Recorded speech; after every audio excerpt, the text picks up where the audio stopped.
I'm often teased, affectionately I hope, that my head and heart live in the past. Perhaps it is a yearning to live something other than a modern life, but I've always had a passion for history and stories.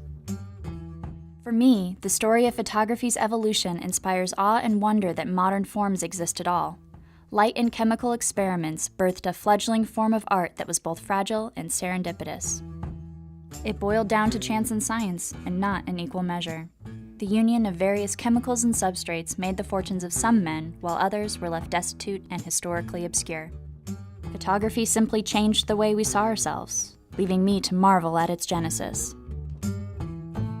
With 2.5 billion people on the planet documenting their lives in rich detail with digital cameras, we no longer have to imagine the lives of others because we're invited into them through an endless number of lenses. It is estimated that we now take more photographs every 2 minutes than the whole of humanity produced in the 19th century. As a photographic artist, I am inspired to work with wet plate collodion photography, now considered an alternative process in a world that is visualized in pixels.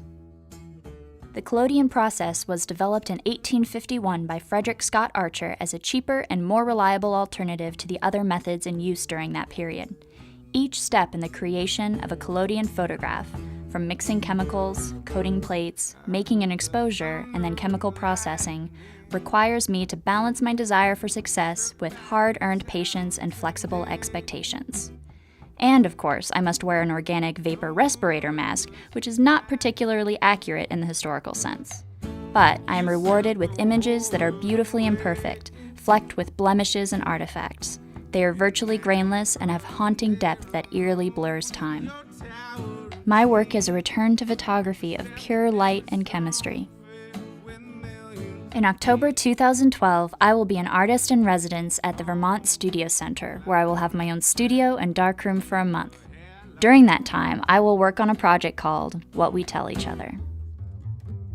Shifting from work that is purely portraiture, this project will indulge my love of history and stories as I explore the link between the oral histories and imagery we use to define ourselves as communities, families, and individuals. Oral histories are a dance between myth and truth, choreographed by the charisma, language, and rhythm of the storyteller.